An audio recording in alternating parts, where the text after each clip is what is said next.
बोलो भारत माता की, बोलो भारत माता की, बोलो भारत माता की। Victory, victory, victory well, victory, victory, victory well, victory, victory, victory well, Veer Veer Veer well, Veer Veer Veer well, Veer Veer Veer well. Welcome to all of you, friends. Today on the dais, Mr. C.T. Ravi, the National General Secretary and a former Minister of Karnataka, Shri S.A. Shiva Subramaniam, the District President, our very popular and very senior leader, Shri V.T. Shiva Subramani, the MLA, Dr. C. Saraswati, the present candidate, Shri P.C. Ramaswamy, ex-minister, Shri Parameshwaranji, PK, PMK, Vice General Secretary, Shri Vidyal Shekhar, TMC District President, Shri Selva Kumar Chinian, ex-MP, Srimati Saundaram, ex-MP, Shri Kanak Sabhapati, State Vice President, Shri Narayan Swamy, MLC Karnataka, the respected members of the dais, and ladies and gentlemen, friends from the media, electronic media and print media.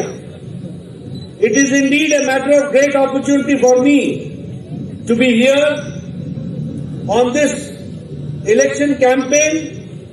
And in this election constituency, I am here to support our doctor candidate, who happens to be a very respected leader, not only political but more of a social leader. Let us give a good hand, big hand. Your support says that you have decided that doctors should become the MLA from this constituency. That is what I can see. But friends, before I talk further on the political issue, I would like to pay my respects to Magudeshwar Mandir, the temple of Shiva, the Natadishwarar Mandir, the old temple of 1,000 years, and Kalli Aman Pandir, the temple. Friends, I would also like to pay my respects to Tirupur Kumaran, the freedom fighter. I would also like to pay my respects because when I was there, in my hostel days, college days, I used to stay in hostel Ramanujam. And the Ramanujam, the great mathematician, was from this place, from the land of Tamil Nadu. I pay my respect to them also. தேசியத்தினுடைய பாஜகவினுடைய பொதுச் செயலாளர் முன்னாள் அமைச்சர் திரு CT. Ravi அவர்களே, BJP மாவட்டத்தினுடைய தலைவர்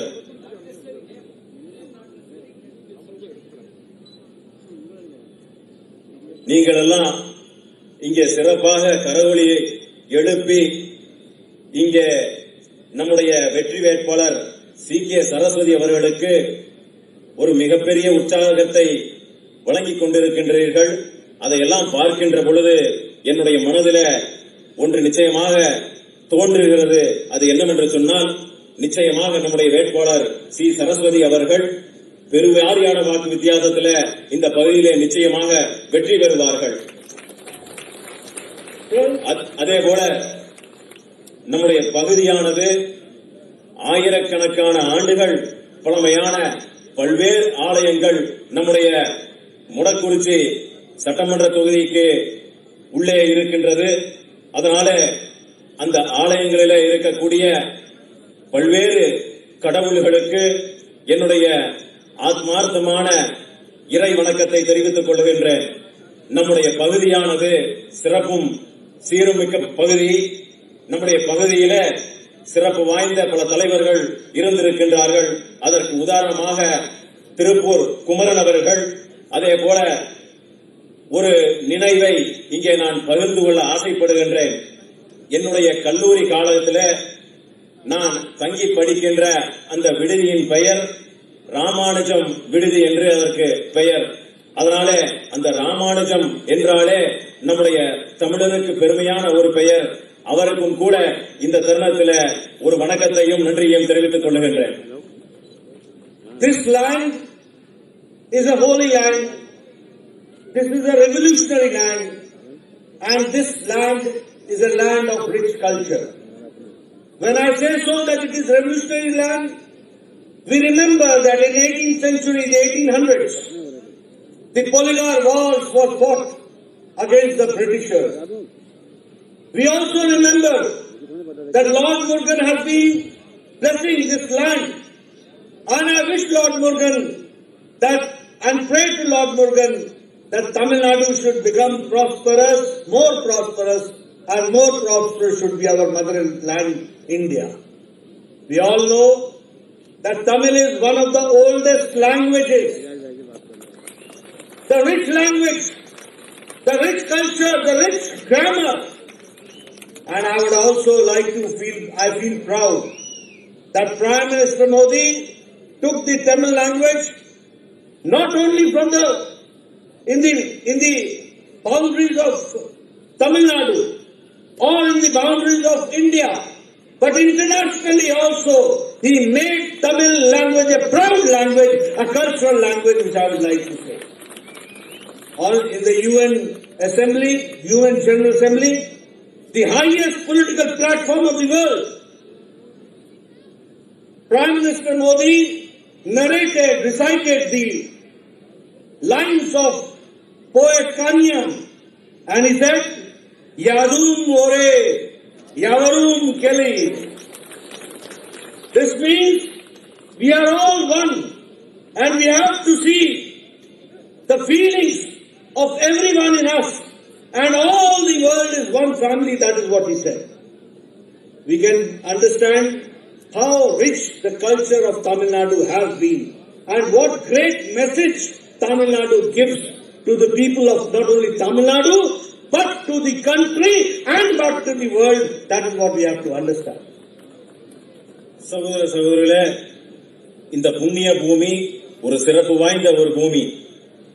இந்த புண்ணிய பூமியில சிறப்பு வாய்ந்த பல தலைவர்கள் உருவாகி இருக்கின்றார்கள். இந்த புண்ணிய பூமி ஒரு புரட்சிகரமான பூமி, கலாச்சாரம் மிகுந்த ஒரு பூமி. அதனாலதான் மீண்டும் சொல்லுகின்றேன், இந்த புண்ணிய பூமிக்கு நாம் அத்தனை பேரும் பெருமை சேர்த்துக் கொண்டிருக்கின்றோம்.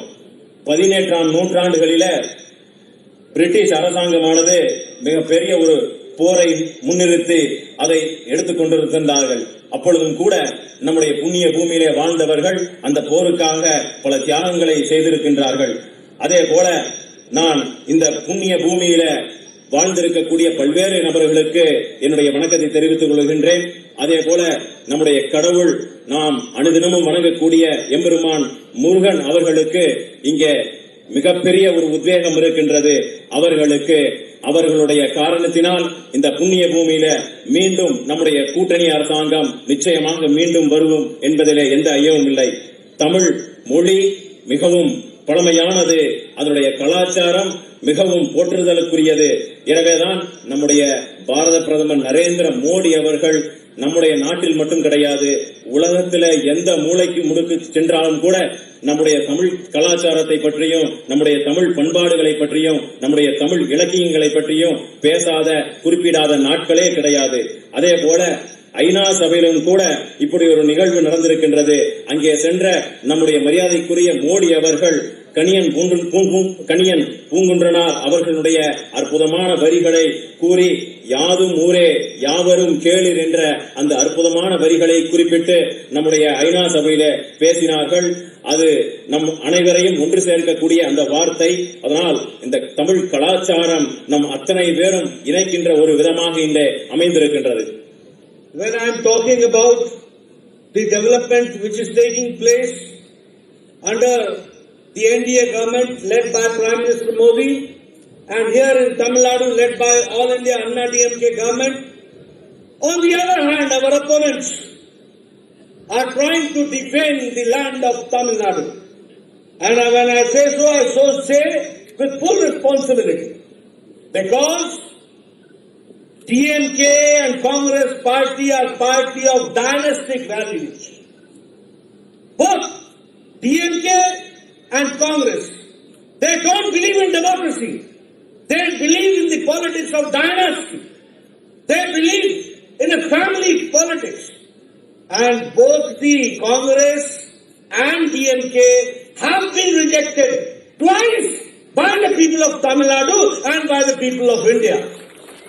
And now it is the third term when the DMK is to be rejected by the people. The Congress is to be rejected by the people of Tamil Nadu.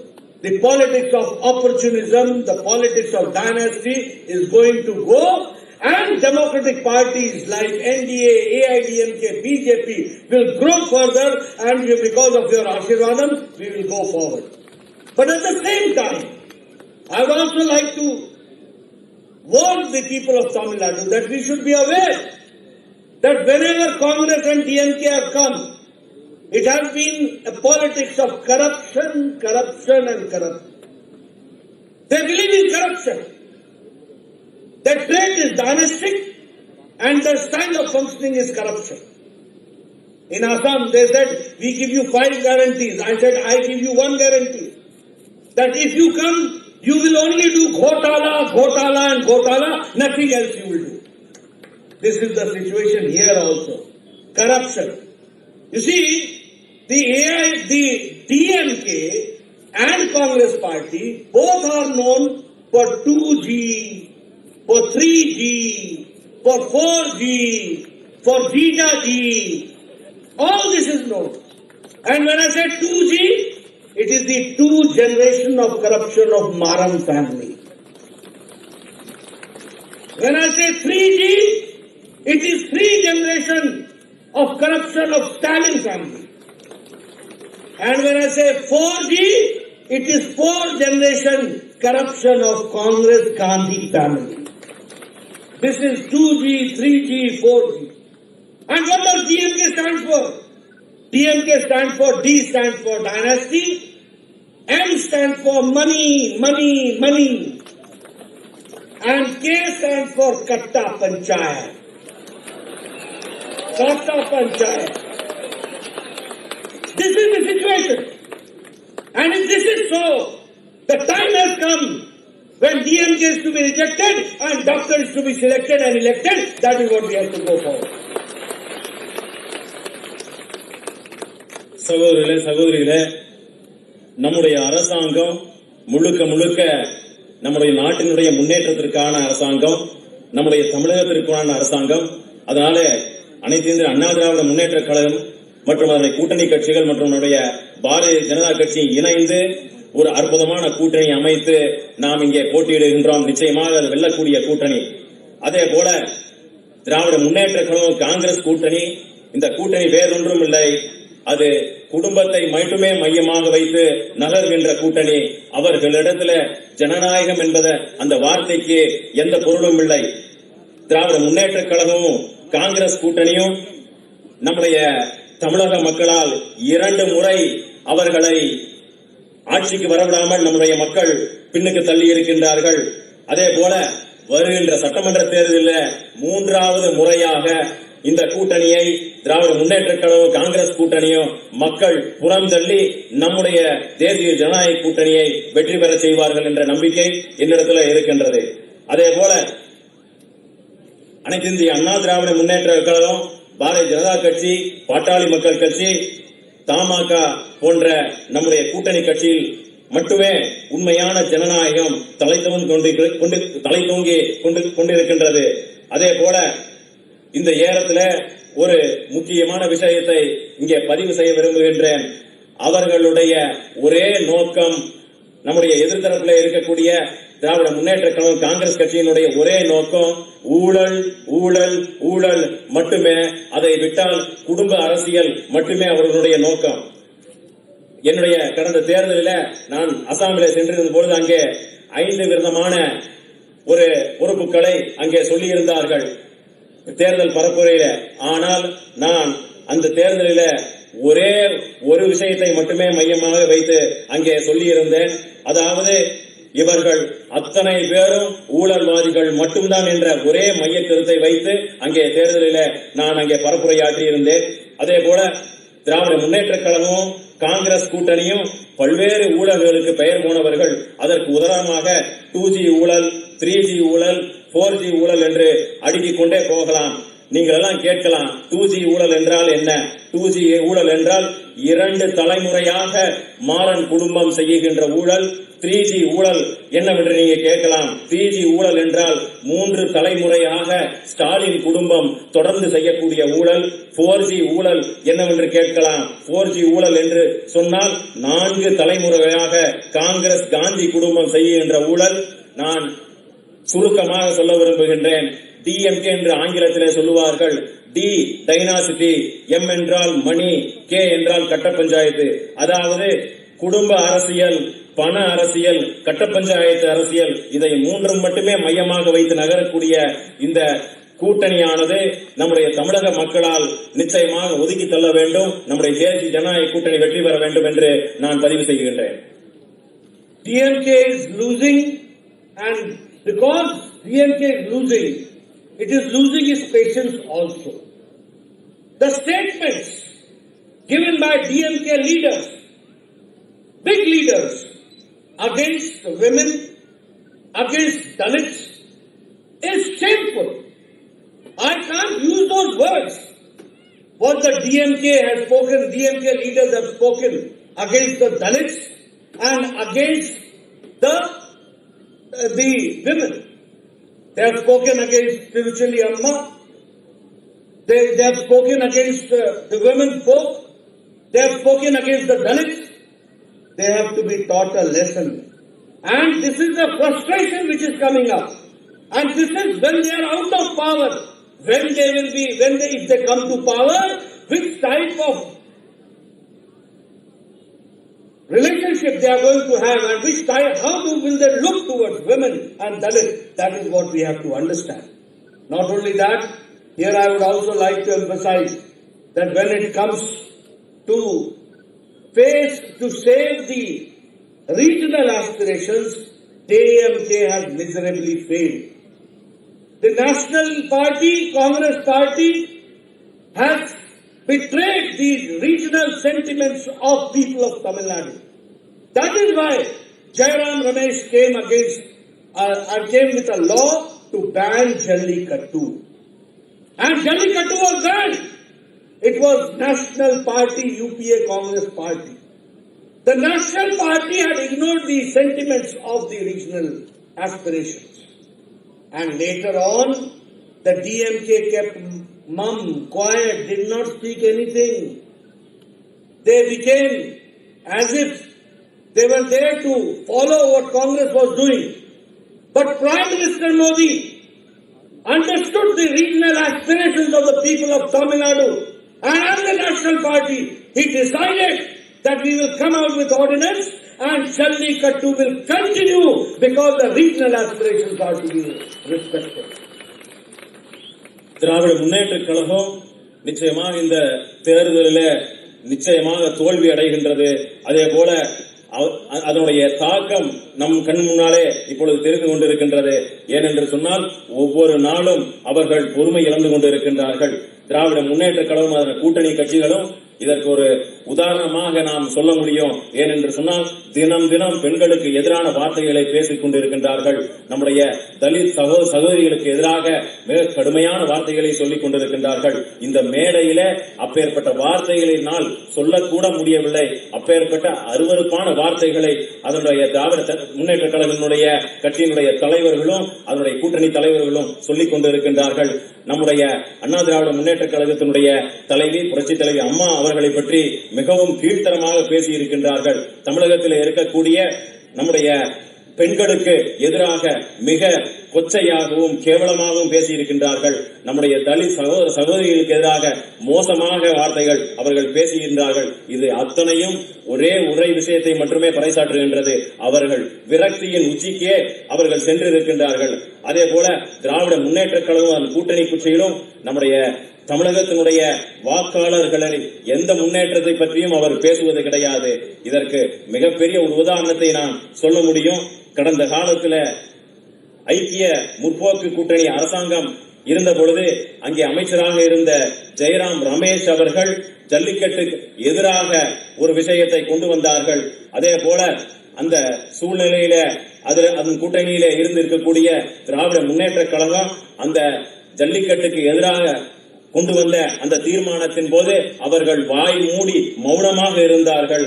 அதனால திராவிட முன்னேற்ற கழகமும் இந்த காங்கிரஸ் கூட்டணியும் நம்முடைய தமிழருக்கு எதிரான ஒரு கூட்டணி. அதே போல இன்னொரு புறம் இந்த ஜல்லிக்கட்டை தடை செய்வதற்கு இவர்கள் எவ்வளவு ஏற்பாடு செய்தார்களோ அதே இன்னொரு புறம் நம்முடைய மரியாதைக்குரிய நரேந்திர மோடி அவர்கள் தமிழர்களுடைய நலன் கருதி அவர்களுடைய உண்மையான உத்வேகத்தினுடைய அடிப்படையில நம்முடைய ஜல்லிக்கட்டை மீண்டும் கொண்டு வந்து உண்மையான தமிழகத்தினுடைய ஹீரோவாக இன்றைக்கு நம்முடைய நரேந்திர மோடி அவர்கள் திகழ்ந்து கொண்டிருக்கின்றார்கள். See how Narendra Modi ji is becoming a Prime Minister makes a difference to Tamil Nadu. The day he became the Prime Minister, shooting on fishermen has stopped. After his becoming the Prime Minister, the shooting on Tamil people, fishermen has stopped. That is what we have to understand. And at the same time, we should also know that the decades-old demand of the community of Devendra Kulla, the long-standing demand of them, of giving them the right of Vellalar, that has been also accepted. And now they are a community of Devendra Kulla, Vellalar. That is what we have to understand. Modi ji is the first Prime Minister who visited Jaffna in Sri Lanka. He went to those places where the houses were bombarded, and not only that, he got those houses reconstructed and again gave the Malkiyat, the ownership of those houses to the people, Tamil minority people there in Jaffna. He is the first Prime Minister to visit Jaffna. Not only that, he also sent the External Affairs Minister S. Jaishankar to Sri Lanka to ensure that the Tamil minorities should remain safe and they should not be hurt. This is what Prime Minister Modi takes care of the people of Tamil Nadu and their sentiments, what we have to understand. But at the same time, we also know that Stalin never condemned the Karupar Kuttam. He never criticized. And when Bharatiya Janata Party started that rail yatra, now these days Stalin is seen on public platforms handing over that rail. It is the success of Bharatiya Janata Party. It is the cultural, religious organization support. It is the cultural values of Tamil Nadu which has been upheld by Bharatiya Janata Party, and atheists like Stalin now has to hold the veil. This is the victory veil which we have to understand. Narendra Modi அவர்கள் நம்முடைய நாட்டிற்காகவும் தமிழர்களுக்காகவும் பல்வேறு நல்ல திட்டங்களையும் நமக்காக செயல்பட்டுக் கொண்டிருக்கின்றார். அதற்கு மிகப்பெரிய உதாரணம் இலங்கையில கடந்த காலத்தில் ஐக்கிய முற்போக்கு கூட்டணி அரசாங்கம் அமைவு பெற்ற அந்த காலகட்டத்தில் மீனவர்கள் தொடர்ந்து சுட்டுக் கொல்லப்பட்டார்கள். இன்றைக்கு அது முற்றிலுமாக நிறுத்தப்பட்டிருக்கின்றது. அதே போல நீண்ட கால கோரிக்கையாக தமிழகத்தில் வலுப்பெற்றுக் கொண்டிருக்கக்கூடிய ஒரு கோரிக்கை திராவிட தேவேந்திர குல வேளாளர் அந்த ஒரு கேஸ்டை வேளாளர் கூட்டத்தினுடைய அமைப்பை நாம் இந்த பட்டியலில சேர்க்க வேண்டும் என்று அந்த கோரிக்கையை வைத்தார்கள். நாம் இந்த நீண்ட கால கோரிக்கையை நாம் நிறைவேற்றியிருக்கின்றோம். இது அத்தனையும் நம்முடைய தேசிய ஜனநாயக கூட்டணியினுடைய அரசாங்கத்தினுடைய வெற்றியாக பார்க்கப்படுகிறது. அதே போல இந்த அறிவிப்பானது நீண்ட கால கோரிக்கையாக இருந்தக்கூடிய இந்த அறிவிப்பு இன்றைக்கு நம்முடைய வெற்றி பெறக்கூடிய இந்த அறிவிப்பு இன்றைக்கு நிகழ்ந்திருக்கின்றது. அதே போல நம்முடைய மோடி அவர்களை பற்றி சொல்லுகின்ற பொழுது இலங்கைக்கு சென்ற முதல் பிரதமர் நம்முடைய மோடி அவர்கள். ஜாஃப்னா நகரத்தில் அங்கே பல்வேறு இக்கட்டான சூழ்நிலை இருக்கின்றது. தினம் தினம் குண்டுவெடிப்பு நிகழ்ந்திருக்கின்ற அந்த காலகட்டத்திலும் கூட நம்முடைய நரேந்திர மோடி அவர்கள் ஒரு இலங்கைக்கு செல்லுகின்ற முதல் பிரைம் மினிஸ்டர் என்கின்ற அந்த பெருமையை பெற்றிருந்தார். அதே போல நரேந்திர மோடி அவர்கள் நம்முடைய வெளியுறவுத்துறை அமைச்சர் திரு ஜெய்சங்கர் அவர்களை அங்கே அனுப்பி தமிழர்களுடைய நலன் காக்க வேண்டும் என்று பெரிய திட்டங்களை எல்லாம் தீட்டி அங்கே அவர் அமல்படுத்தி இருக்கின்றார். அதனால தமிழர்களுடைய உண்மையான நலன் காக்கக்கூடிய ஒரு அரசாங்கம் இருக்கின்றது என்று சொன்னால் அது நம்முடைய நரேந்திர மோடி அவர்களுடைய அரசாங்கம். அதே போல எதிர்தரப்புல இருக்கக்கூடிய ஸ்டாலின் அவர்கள் என்றைக்குமே தமிழர்கள் நலன் காண்டு அவர் செயல்பட்டது கிடையாது. அவர்கள் எதை பற்றியும் கவலைப்பட்டது கிடையாது. அதற்கு மிகப்பெரிய உதாரணம் கருப்பர் கூட்டம் என்ற ஒரு கூட்டம் தொடர்ந்து நம்முடைய தமிழ் கடவுள்களை இழிவுபடுத்திக் கொண்டிருக்கின்றது. அதற்காக எந்த கண்டனமும் அவர் தெரிவிக்கவில்லை. ஆனால் அதே போல நாம் அதை கண்டித்து மிகப்பெரிய ஒரு வேல் யாத்திரையை துவங்கினோம். அது மிகப்பெரிய ஒரு அளவிலே தமிழர்கள் மத்தியிலே ஒரு வரவேற்பை பெற்றது. இதையெல்லாம் பார்த்துவிட்டு கடவுள் மறுப்பு கொள்கையை தீவிரமாக கடைபிடிக்கக்கூடிய இன்றைக்கு ஸ்டாலின் அவர்கள் எல்லா மேடையிலும் வேல் வைத்துக் கொண்டு அவர்கள் மேடையில பறைசாற்றிக் கொண்டிருக்கின்றார்கள். இதை பார்க்கின்ற பொழுது இது ஒன்றே நம்முடைய கூட்டணிக்கு மிகப்பெரிய வெற்றியாக கருதப்படுகிறது. அதனால வருகின்ற காலகட்டத்தில் நம்முடைய கூட்டணி மிகப்பெரிய அளவில் வெற்றி பெறும் என்பதில் எந்த ஐயமும் இல்லை. Friends, Narendra Modi ji has brought Tamil Nadu in the mainstream. Lot of emphasis has been given to the development of Tamil Nadu. When I say so, I would like to share with you that in 13th Finance Commission, Tamil Nadu got only 94,000 crores. But when 14th Finance Commission came under the leadership of Prime Minister Modi, Tamil Nadu got 5,42,000 crores, 4.5 times more. If I talk about the representation to Tamil Nadu, Nirmala Sitharaman made the finance minister, the lady finance minister from Tamil Nadu. She was made the defense minister, the first lady defense minister from Tamil Nadu. S. Jaishankar was made the external affairs minister from Tamil Nadu. This is mainstreaming of Tamil Nadu which we have to understand. Not only that, he has given 7 lakh crores for the defense corridor. And this defense corridor is to start from Chennai, Coimbatore, Hosur, Trichy, Salem, and this will bring jobs to the youth. That is what we have to understand. The same way, the medium of instruction in the national education policy has been changed, and now till 8th standard, the medium of education will be mother tongue. That is in Tamil, our children will be taught, and that will be nationally recognized. This we have to understand. So how we have mainstream which we understand? Then for metro rail, 3,770 crores have been given. For railways, 20,000 crores have been given. This year, for Tamil Nadu in the union budget for 1 year, 2 lakh crore has been given for Tamil Nadu development. That is what we have to see. Madurai has been given All India Institute of Medical Sciences. It was Prime Minister Modi's Ashirwad, and I was the health minister when Madurai was given All India Institute of Medical Sciences. Our MLA Saab was talking about 11 medical colleges have been given to Tamil Nadu. The highest number in the nation is given to Tamil Nadu. That we have to understand. The same way, the Mudra loan, the maximum number of beneficiaries are from Tamil Nadu. When Prime Minister Modi visited on 14th February, 8,000 crores projects were started here. When he came on February 25th, he gave to 12,400 crores for the development. So Modi ji has always tried to see to it that the development takes place. For silk, 1,600 crore rupees have been allocated only for the development of silk. That is what we have to understand.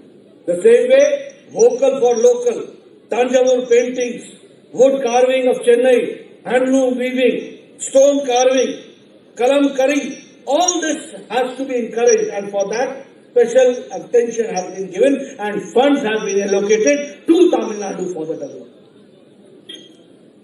தமிழகத்தினுடைய பல்வேறு முன்னேற்றங்களுக்காக நம்முடைய அரசாங்கம் பல்வேறு நல்ல திட்டங்களை தொடர்ந்து அறிவித்துக் கொண்டிருக்கின்றார்கள்.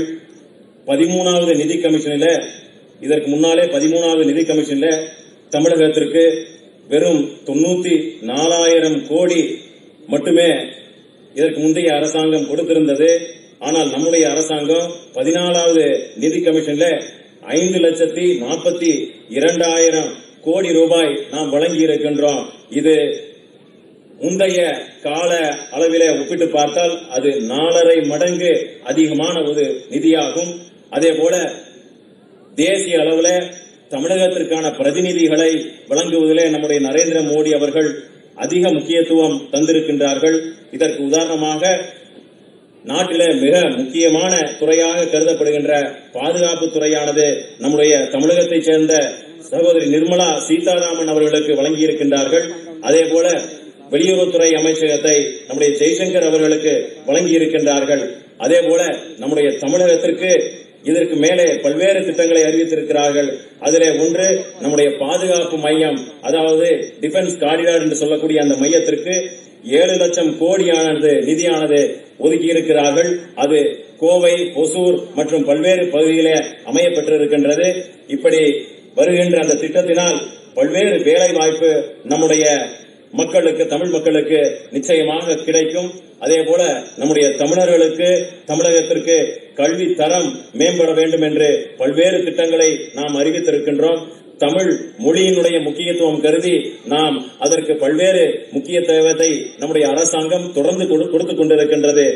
அதே போல மெட்ரோ ரயில் திட்டத்திற்கு மட்டும் 3,770 கோடி ரூபாய் நாம் தந்திருக்கின்றோம். அதே போல தமிழகத்தினுடைய தேர்தல் பட்ஜெட்டிற்கு மட்டும் 2 லட்சம் கோடி நம்முடைய சார்பாக நாம் இங்கே வழங்கி இருக்கின்றோம். இந்த நேரத்தில் நான் வகிக்கின்ற அமைச்சரவையில எய்ம்ஸ் திட்டமானது மதுரைக்கு நான் கொண்டு வந்தேன். அதே போல நாட்டில எந்த மாநிலத்திற்கும் கிடைக்கப்பெறாத ஒரு மிக அரிய திட்டமானது 11 மருத்துவக் கல்லூரிகள் நம்முடைய தமிழகத்திற்கு வழங்கி இருக்கின்றது. அதை இந்த இடத்துல குறிப்பிட்டு சொல்ல வேண்டும் என்று சொன்னால், இந்தியாவில் இருக்கக்கூடிய எந்த மாநிலத்திற்கும் இவ்வளவு மருத்துவக் கல்லூரிகள் யாருக்கும் கிடைக்கவில்லை. இது நமக்கு ஒரு மிகப்பெரிய ஒரு பெருமையாக நான் கருதுகின்றேன். அதே போல முத்ரா கடன் திட்டத்தில் நம்முடைய அரசாங்கம் முதல் தவணையாக 8,000 கோடி ரூபாய் நம்முடைய தமிழருக்கு கொடுத்திருக்கிறார்கள். அதே போல மோடி அவர்கள் 2வது தடவை இங்கே வந்திருந்த பொழுது நம்முடைய முத்ரா திட்டத்தினுடைய கடன் மட்டும் 12,400 கோடி ரூபாய் நம்முடைய கடன் வழங்கி இருக்கின்றார்கள். அதே போல சில்க் போர்டு என்று சொல்லக்கூடிய அந்த திட்டத்திற்கு மட்டும் 16,000 கோடி ரூபாய் வழங்கி இருக்கின்றார்கள். அதே போல நம்முடைய தமிழர்களுடைய பண்பாடு, கலாச்சாரம் போன்றவற்றை வெளிநாடுகளுக்கு எடுத்துச் செல்வதற்காக பல்வேறு திட்டங்கள் அவர்கள் வழங்கி இருக்கின்றார்கள். கலை மற்றும் கலாச்சார துறைக்கு நல்ல பல திட்டங்களை தந்திருக்கின்றார்கள் என்பதில் எனக்கு மிகுந்த மகிழ்ச்சி அளிக்கின்றது. Friends, in the end, I would like to say that if you want that the land grabbing should not take place in Tamil Nadu, if you want that Gunda Raj should not come to Tamil Nadu, if you want that power cuts should not take place, and if you want that the religious and cultural sentiments are kept here in Tamil Nadu, and if you want that there should not be a dynastic rule, and if you want to see that the corruption should not take place, it becomes our prime duty to see to it that AIDMK, BJP, NDA candidate Madam C.K. Saraswati should be elected from this area and should be supported.